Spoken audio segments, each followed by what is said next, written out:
Today we have a really exciting guest on the show. Her name is Talya and she is a psychotherapist.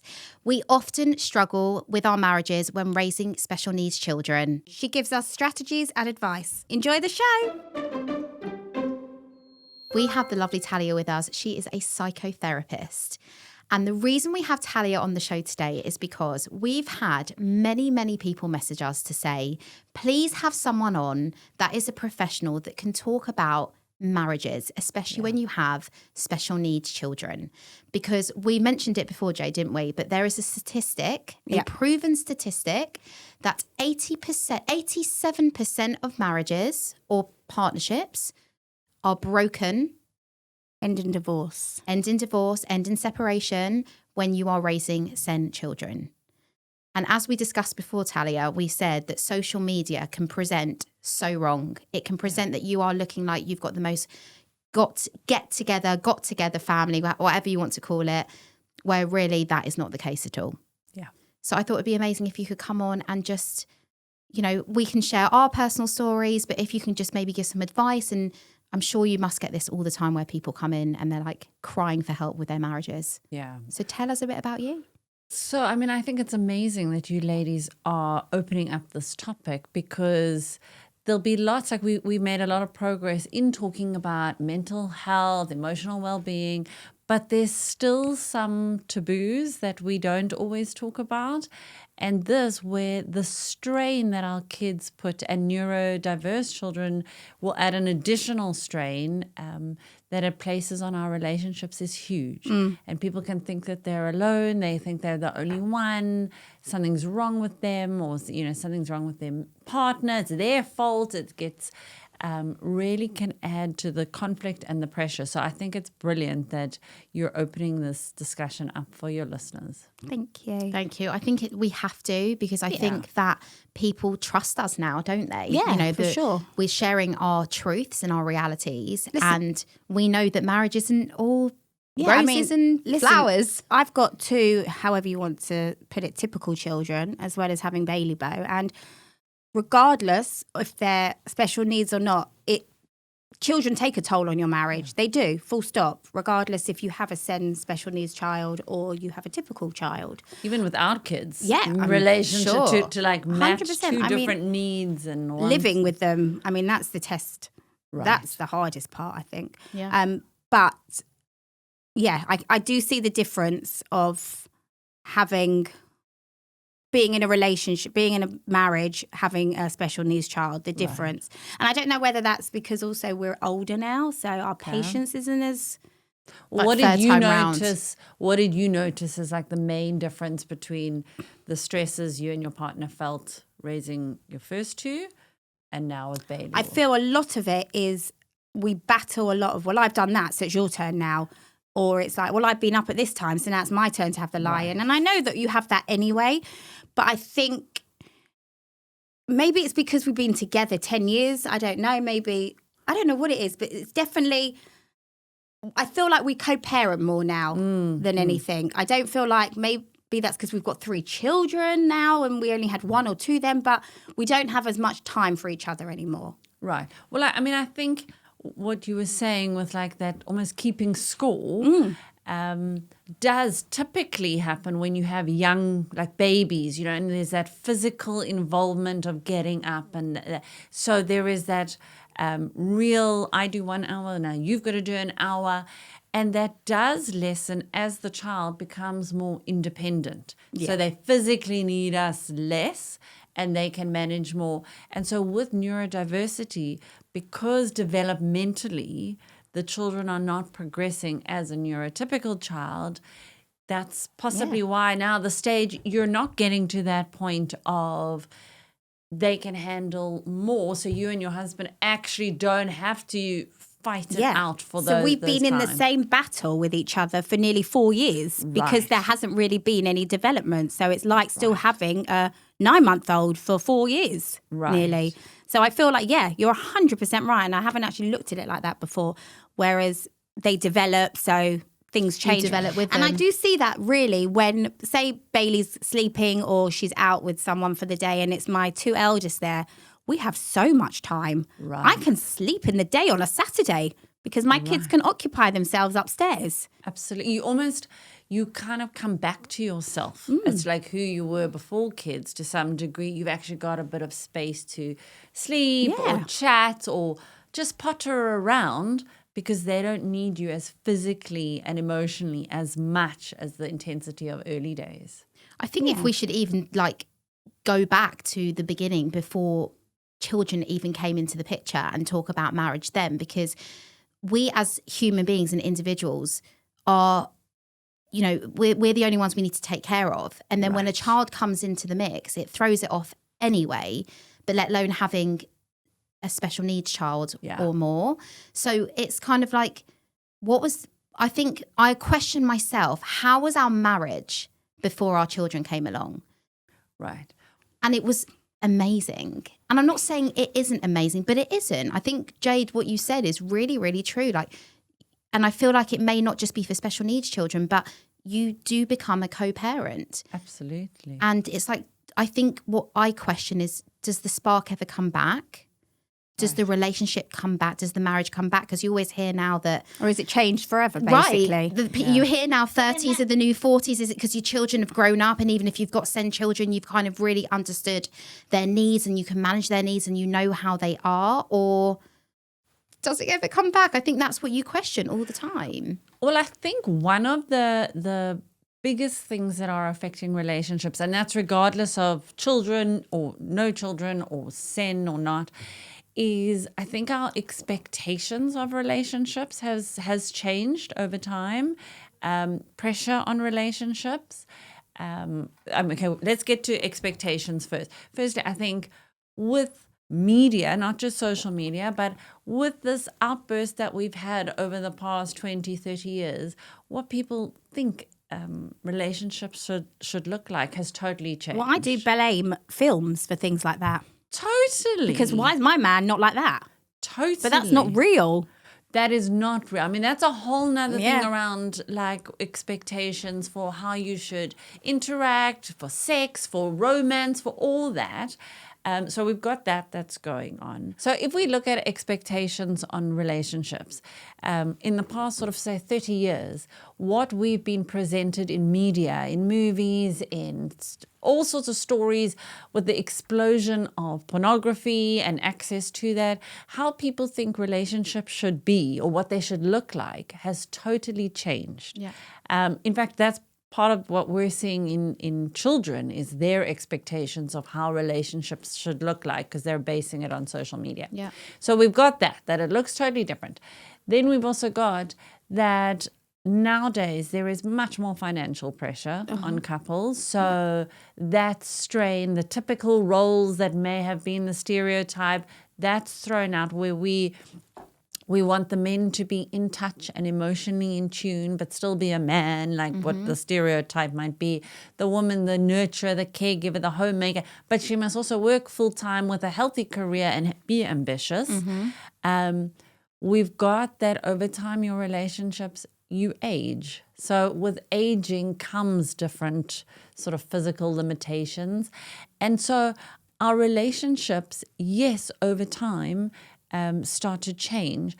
But I think if people can hold on to the fact that relationships take work, and that's the message that hasn't been put out there. And I mean, it's not as fun to think about, like sometimes it's a real slog and you got to work at that.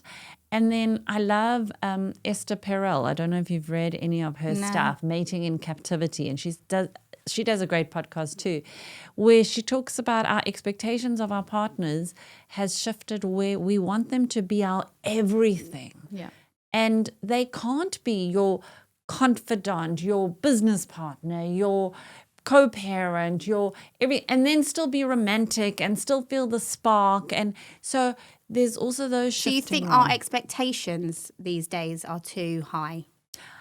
I do on both think sides, on or both women to sides. men? No, I think both sides. The expectations are often too high with not enough of the work put in order to create that. Oh yeah, I want him to do everything. Everything. And me to do nothing. No, I do think, and as you're saying this, you know, for the male side, in a typical world that we live in, because I know some families and marriages, the woman may be the one that's doing, the breadwinner or whatever. Yeah, you we're want to call totally it. stereotyping a bit. But like for example, with my husband, he works 5 to 6 days a week. He's out the house by 7:30 in the morning, taking Callie to school, and then he's straight into the office, and he doesn't get home till 6:45 in the evening. So what I do, and I know I do it, but I'm still doing it. The second he comes through, I'm like, kids, Right. go to daddy. So he's done the school run, he's done exercise, he's been at work all day, he's in a high pressured sales job. So he struggles with his stress anyway. Right. So that's, a lot for him as well. And then the second he gets home, I'm like, okay, deal with the kids. Right. But only because I now need to make the dinner or tidy the house. Not that I'm sitting there doing nothing. But I haven't once, I hold my hands up, but I'm not doing anything about it. I haven't said, how are you? I haven't given him a kiss hello. I haven't asked him how his day is, how his day was. I'm just making him carry Sophie, on. that's so common. It is common. These passing ships in the night, and that the only interaction is kind of admin based. Like, okay, you do this, I do this, and it's short, like jabs at each other. Yeah. You said you'd be home at 6:45 100%. and it's 6:50. 100%. But what neither of you are able to see in those moments is that you're both so stressed. You're not doing jars the are attack. full. The jars are so full. Yeah, because my husband says to me all the time, like, I dig at him all the time, like, is that plate going to go from the sink into the dishwasher? Why can't you just put it straight into the dishwasher? That, or are you saying it? No, I'm saying it revolts, but I'm saying it badly. But I think that we also not getting enough time and space to have a nicer conversation or to unwind together. Yes. So basically what we were saying is we dig at each other the whole time about little things that are so irrelevant. And he always says to me, if you didn't do that, we'd be okay. Because the more I tell him to do something, the less he's going to do it. But the thing is, the reason why I think I do it and I have to have the perfect home is because it's the only thing I have control over. Right. And I wish that maybe they would understand that and just do it. Right. Because I'm not asking a lot. I like a clean house, and I do, give them a hard time over little things, but I am also doing it all myself. Right. So, yeah, I do. I think that I put it on him a lot of the things because it's the only thing I can control. Right.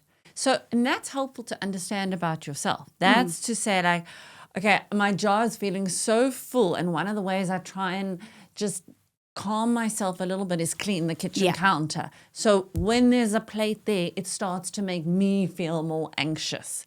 So I get a bit snappy, to try. Look, it's not, I can't always do that as well myself, but I know for me, there is something for me with the kitchen counter. So my family know, we use the word from Yiddish, mashuga. They're like, okay, it's mom's mashuga. Let's just, not But there's been do communication there. But we had to get there. Yeah. It did start with like exactly that type of, is that plate going to walk itself there? That. But now understanding that more, I'm not actually a neat freak. I don't particularly care.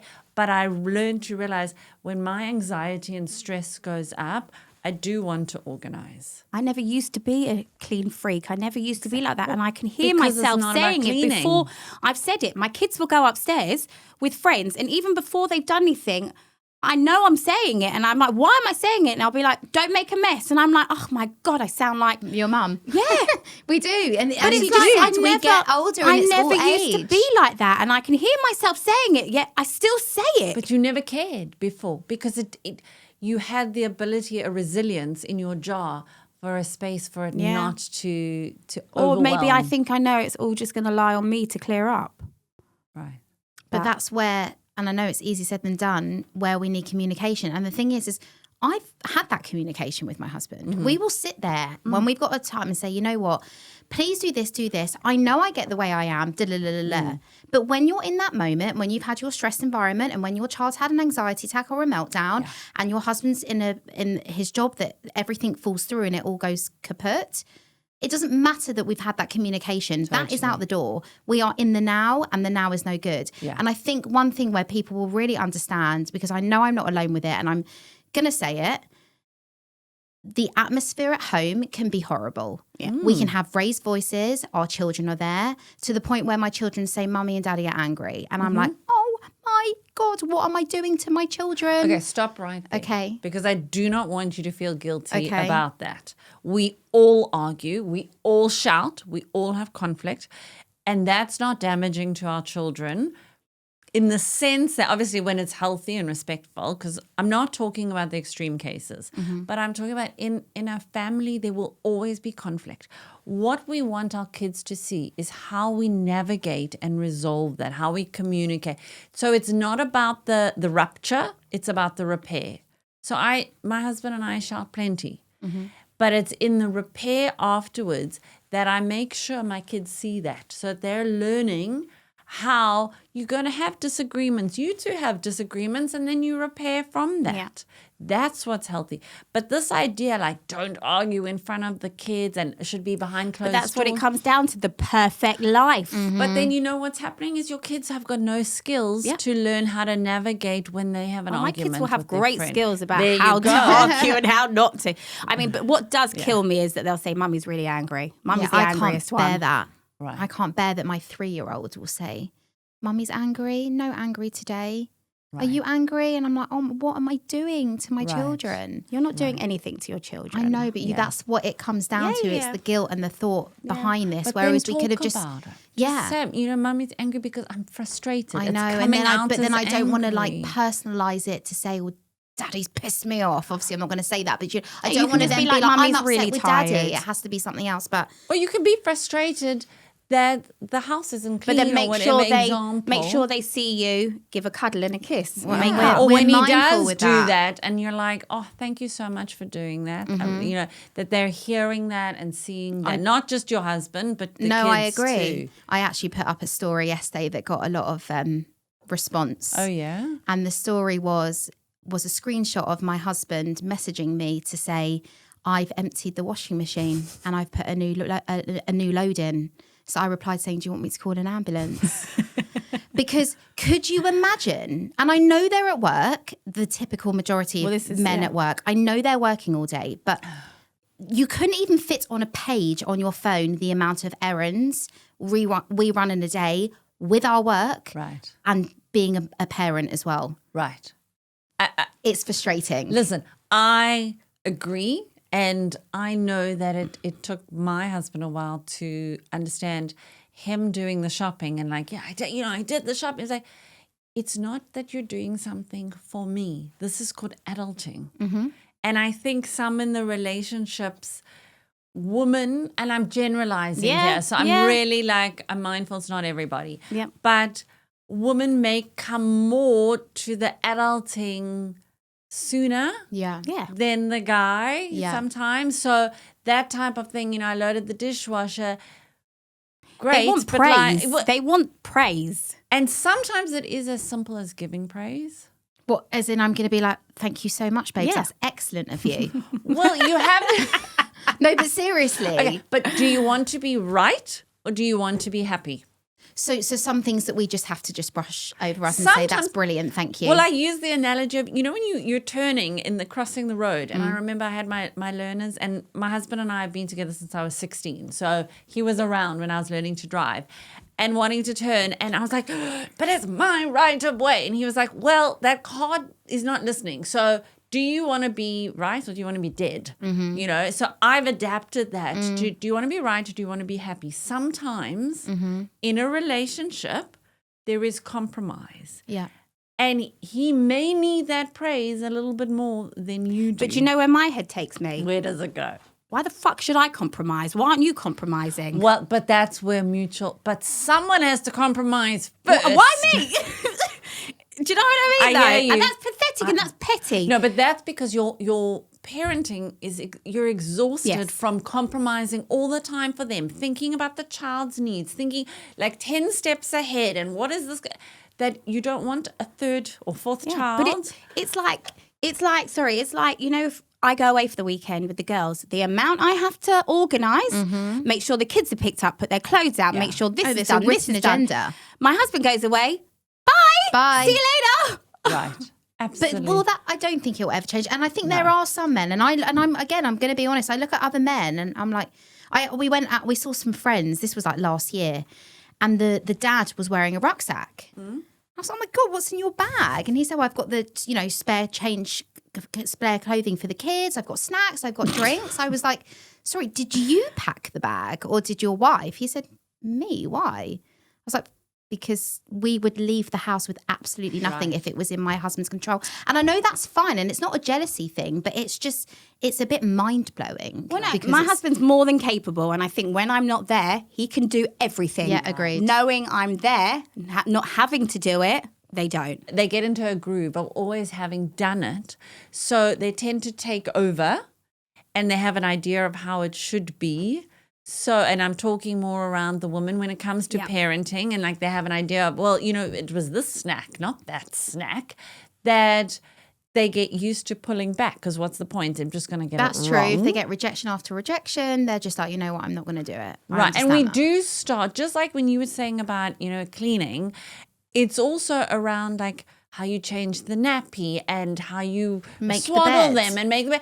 But it's because from the stress of like, well, if I get this right, then it's going to mean like a little bit more calmer. It's going to mean I can breathe a little bit. We don't actually care how a bed is made, but it's this part of us that's desperate for a bit of calm or like a little bit of control that we don't feel so overwhelmed. It's crazy because little things like that, like the OCD and stuff, has gone totally out of control with myself. Right. And I'm the first one to say it. It's because of the control issues. And I've never been a controlling person, and I'm not a controlling person. It's not about you being a controlling person. It's about you now having to deal with so much more. Your bandwidth is so stretched. You're overwhelmed. Yeah. So naturally your brain has to try and come up with a way that it can cope with holding all of this. Yeah. So it's not that a controller, and I hate this idea, these stereotypes like, the handbrake wife, like so controlling. No, I'm not like that at all. No, honestly. it's not. It comes from a place But I think there's pain, so much actually. uncertainty when it comes to having a child with a Such disability fear. that I don't know what tomorrow's going to bring. Right. If I can control how my bed looks, or if I can control how clean my surface is, then I feel a little bit better. Well, that terror comes down just a tiny notch because it is terrifying. Yeah. Another thing that I do want to say that is also quite common, especially with SEN parents or parents of SEN kids, with that tit for tat that we were talking about, sometimes a lot of, especially mums, find it hard to allow themselves to take some self-care, take some time off. And so when they see the dad sitting on the couch and they're like, like losing it burning with resentment, sometimes it's not really resentment at the dad that he's doing. It's resentment that I wish I could let myself sit on that couch and feel okay, because he's able to switch off and kind of, and sometimes we see a lot of mums, they're so worked up with that terror. I so get that. It's mental, because when he sits on the couch, I'm thinking, but why are you sitting on the couch? There's a light bulb that needs changing. There's a garage that needs sorting. That needs to go in there. I can't switch off like that. But I also... And I think it is because I'm not jealous. I'm not annoyed at him. I'm jealous that he can do that. But the shift can also be that maybe that light bulb can wait and the garage can wait, and maybe you get to just sit down for a minute too, is a skill we have to learn. Because maybe sometimes you're so good at like multitasking everything, but your whole system is like saying, I can't, Jane, give me a break. Like that's what your system's saying. And when you see him taking a break, I want to kill him. Right. But there's also a difference as well. I want to sit at a desk 5 days a week. Oh, absolutely. I mean, we work, but we want to we're go also to the toilet doing on our own. I don't want someone grabbing my leg. 100%. And I love them so much, and it's not a resentment to my children. It's my role, and it's what I'm here for. Right. But I think that's where the difference is of the lack of understanding from the partner's side. Josh, I've had the kids all day, or I've even had them from 3 p.m. and it's now 6:45 and it's nearly 4 hours, and that might not sound a lot, but it is when they're with you 24/7 Right. meeting their needs. Right. So when he comes home and he hasn't had to speak to a child or parent, that's when I need a break. Right. And that's what I think. My husband is find very good at challenging. doing that.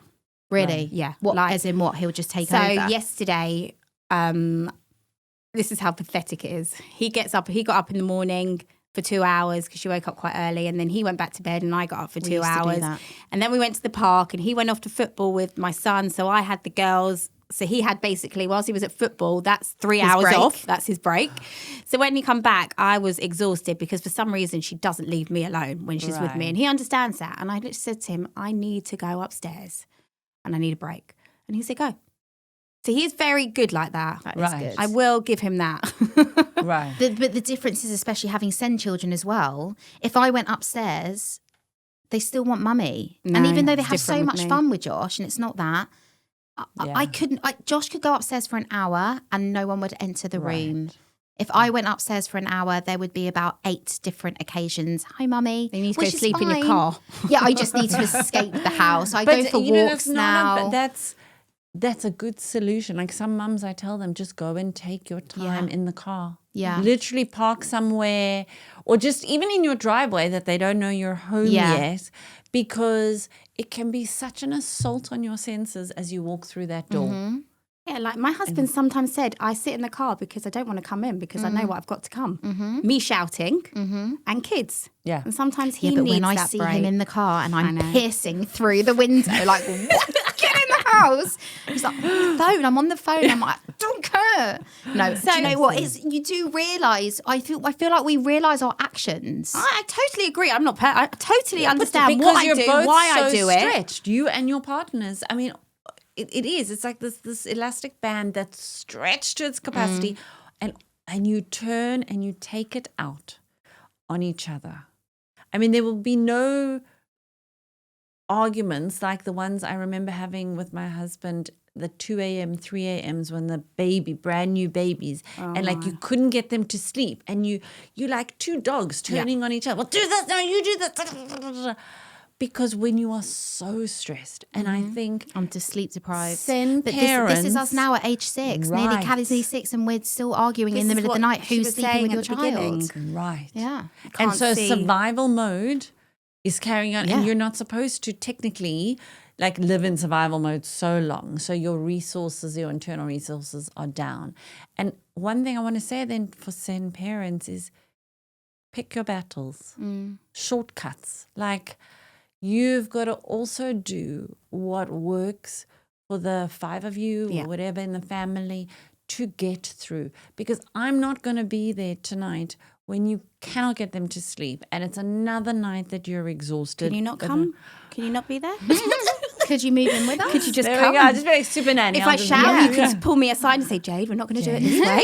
Jade, take See, a that's deep what breath. I sometimes wish to Maybe have we that need her in our person head. there. Yes, Little yes. earpiece. Like, Yes, there you go. exactly. No. But then we have to also, being send parents and with our marriage, have to praise the small wins as well. I went to central London last week with the 4 of us, no buggy, with a 3-year-old and a 5-year-old that held our hands, listened to our instructions, and we had the best day out. In fact, we purposely didn't go home after our plan. We thought we're in London, we're going to carry on and we're going to stay out. And if you asked me that 6 months ago, could you ever imagine going into central London, the 4 of you with no buggy, and they would hold your hands and not run into the road? I'd say absolutely not. And we did it. I even took Callie to get her hair cut last week with Marley with me in the salon. And I bet when you went out to London, you and Josh got on like a house on fire. Exactly that. You see, there was less pressure. There was no pressure. You could enjoy it. And that's And why we we were like outside the getting house. out Yeah. the house, because when it's in the house, Jade, as you said before, there's a million errands to do all day long. Right. So when you're out the house and you can't do anything about those errands, you can actually just relax and enjoy yourself. Right. And that's why I know the marriage is working. Right. That's why I know if we had Exactly. Mum said to me, I will have your children every 2-3 months overnight, so you and Josh can go to a hotel or just do something the 2 of Brilliant. you. Because I was at Will you breaking take point. that? Will you take that up? Hell yeah. We have. We Good. have. I did You it went last away last week. I went away a few weeks ago. We had a night in the But in a don't hotel. make it a once-off. No, No. that's why. Oh, I'm using my Consistency. parents, mum and dad. Can we go then? And it's Absolutely. worth every penny Yeah. and to just reconnect the marriage. Right. And that is my advice as a non-psychotherapist. It's just as brilliant a Zen advice. parent, just like, it doesn't have to cost any money. You can go for a long walk. You can just stay at home. But if you've got the opportunity of having your children out of your control and that someone can watch them, which, you know, we're very lucky that we have that. For parents or paid care. It's cheaper than divorce. Yeah, right. Because that, I mean, like when people, or even a therapy session, it's cheaper than divorce. It's so true. So, and it's it's the just best what type you of need. therapy. Exactly. We need to be Nick and Jade, Yes. not mum and dad. Yes. Exactly. And get back And that to what gets drew lost. you to each Yeah. other. Because you can't relax and have a laugh with, you know, you can't We even used to have have a so much conversation as fun. mums, you know, without saying stop that and grab that and looking over there. So, of course, you're not going to have We that. used to have so much fun, and I Yeah. feel like that's just got lost through having children. Nothing through our own fault, I suppose. No, but that's the thing. just would I you suppose it say- happens, and this is Yeah. where I want to. Sorry, this is Go where I on. want to come on to sex. Yes. Big topic. Go on. Is I don't know. You tell me. What, like, obviously, is it? Obviously, we don't have it as much as we used Right. to because we're tired. Well, I'm very tired. My husband would have it 25 times a day. We were talking Right. about this, the Yeah. three of us, the other day, weren't we? There's some people that yeah. just are on heat all the time. Okay. But is that? that is normal. Doesn't mean I don't love him any No. less. No. So, I want couple to know things. if it's normal It or is if it's normal. something wrong with No, me. it is normal. What happens is, firstly, when you don't have kids, you can lie in bed all day, and like when the mood, like you've got time to play, so you're relaxed, you can Yeah. play. Sex is fun, enjoyable. You add kids to the mix now, exhaustion levels just generally. Then you have got like a little one running into your room or wanting to sleep in your bed. So your opportunities shrink. So limited. So limited. Then you've got to like be able to switch off from I must do this and I must do that and this and now we must Because have... those things have gone through my head whilst I'm having sex. Of course. Of course. Well, and there's understanding also male and female brains. Totally different. They can, firstly, men's sex drive is a switch. It's on and off. And many things can get it on. Yeah. Very harder to get off. Women, we are more like a dimmer switch. Okay. That it takes, you've got to like mentally get in the game before physically get in there. There are a few, again, we're stereotyping Yeah. or generalizing. Well, I'm definitely one of them. Right. Not some of those. So many Not one of things those. need to be in place before the light is shining. So add kids to that mix. No wonder that the light can never quite get Yeah. on there because all these other things are popping in.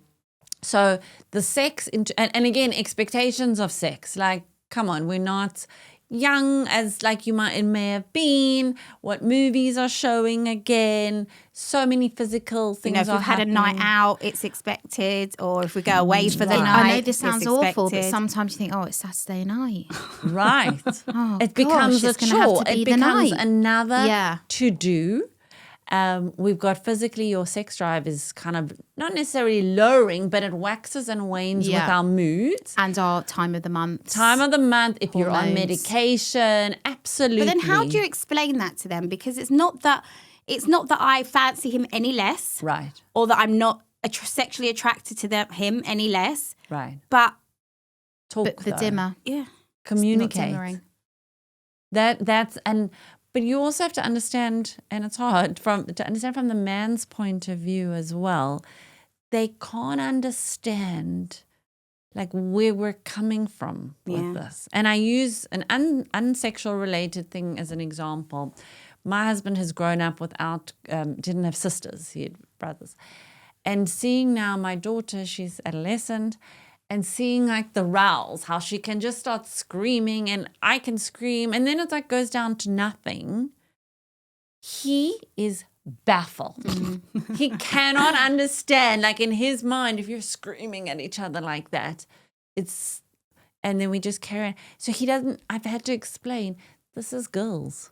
This is like that female We are energy. I'm dreading it for Callie because I know what I was like. We're I was literally horrendous. from different planets. Yeah. But we are from different planets. Really are, too. though. Yeah. And I feel like the older I'm getting, the more I'm understanding that we are so...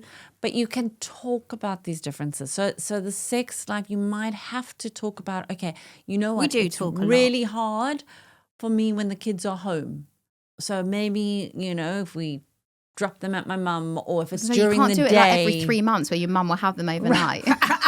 Or you discuss, No, I okay, know. listen, I know it's important to you. Yeah. It is important because It inevitably. is, but it's not my everything. Right. So I'd it is- rather a cuddle. Yeah. Right. But what often happens is we feel more connected after sex. Yes, that is true. Yeah. So we kind of get what we want, the connection and better communication with sex. And I don't mean it as a bargaining thing, but it's also sometimes I might leave my dimmer off if I don't. Sometimes I've got to like give it a push because I know. I always say afterwards, like, I always feel better afterwards. Yeah. Right. Not because of anything, It's just, but just I feel as you closer to said. him afterwards. But I think it's the thought of it, and because I'm so tired and I am Yeah, lazy. the That is one thought. of my defaults. I am quite a lazy person when it comes to Try things. a different time of day. I'm telling you, for mums, Yeah. at the end of the day, It's the last thing you worst. want is somebody touching you after you can't even go to the toilet on your own, or somebody's needs. Now, that's why we all end up lying in bed, staying up late, scrolling. Because nobody needs anything from us. Yeah. And that's our zone. It's like we call it a digital dummy. We just like, and decompressing. So I often will say to couples, try a different time of day Okay. and That's see. a good- good advice. Yeah. Let me know what time you get up. Oh, this is a good time, Sophie. Yeah, let me know. But I think the difference between men and women, as you said as well, like I'll be so mindful that the kids are downstairs and he's like, quickly, we're upstairs. But all I'm thinking, if I hear them come up the stairs, I'm done. And And you he's like, can't just shut the switch door and say off. that mummy and daddy are busy. And I'm like, I just can't do it. I can't do Totally. it. And I think for a lot of SEN parents as well, and again, I am one of those, I don't sleep with my husband. Right. Because my child sleeps with she has to be with one of us. So we sleep separately. Yeah. And he hates it when I say that to people because he finds it embarrassing. It's very common. It's very common and it's not very- embarrassing. Not just even with sin. Sure. No, I had my son in with us for maybe 3-4 years at the beginning, and he's There you go. Yeah. So it's almost like, again, you limit your time there as well But because they miss you're not you. with. That is, that is I also do say to something. them, good morning when I come in the morning. I said, I starfished the bed all night while you were with Callie, but how was your But I sleep? hate not sleeping with him when we don't.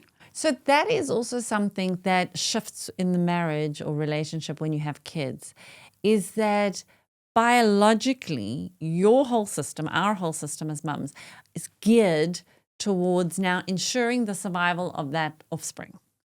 And what happens is our partner becomes second priority. Yeah. And that's a big shift for a lot of men. And there's a lot of jealousy and resentment, does. even from beautiful, kind-hearted men. Yeah. It's not that they don't want the children, but suddenly they miss us. Yeah, he does say, you look after the kids, you do everything for the kids. Who's looking after me? What you doing? But then who's looking after me? Wow. But no, listen, It's like a vicious cycle, though. Yeah. It is. The and communication it's is about vicious. give and take, I suppose, and it's Right. about letting things go, stop the nitpicking, and sometimes just let it. and compassion for each other, because he's lost things and gained Yeah. other things, and you've lost some things. I would and be gained lost and- without him, and I adore the Right. pants of him. Yeah. I really do. But it's hard. is. Marriage Yeah. is hard. It's messy. It is Yeah. messy. Yeah. And I think that's not what is But this shared is in our- reality. This is life. Yeah, and I think that's why we wanted to have you on, just to share that, That what we're not going mad. And No, that we're Not not. going mad. And that And we're I hate okay. the word normal, but I'll use the word common. Yeah. It is, that's been one of the most helpful things in my own relationship, is getting to be so fortunate to see so many relationships across the past, 15, 20 years, and knowing, okay, we're all kind of like figuring this shit out. Yeah, and we're it's like- figuring it all out together. Yeah. If you could just give us, Yeah. if you could just share a bit of advice or something that you would tell your clients that would make everyone that's listening feel a bit better today about their marriage, what would it be? So I think about grace, kind of a bit of grace and compassion for yourselves, and for your partner. You're both really navigating something so stressful, raising a family, and all the additional needs that come with SEN kids, but again, to your non-SEN parents. Yeah. So that compassion is not about making excuses. It's not about letting anyone off the hook and saying now, fine, then he's going to get away with everything. But ultimately, to trust, if you know that your partner is a good person and you're a good person, you're all just trying the best that you can. And that's in the first start, that compassion towards each other and yourself. I think, because otherwise we get stuck in these positions. And like I said, would you rather be right or happy? And it doesn't mean that the other person is wrong, because we can both be right. Yeah. So it's that in relationships. And communication. The communication is key. And so with kids, make time for it. Like, get creative. That's why I said, not just with sex, about a different time of day. If you normally communicate it after dinner with a glass of wine, well, you're going to have to change tack now because the kids aren't going to sleep. And then you don't want to lose that communication. So it might just have to be in a different way. But if you stay as only like joint CEOs running a business, you will become business partners and not a relationship. Yeah. Okay. Well, Okay. thank you so Woo, much. we've got a lot of Talya. work to do, Thank so. you. Yeah, we do. Thank you.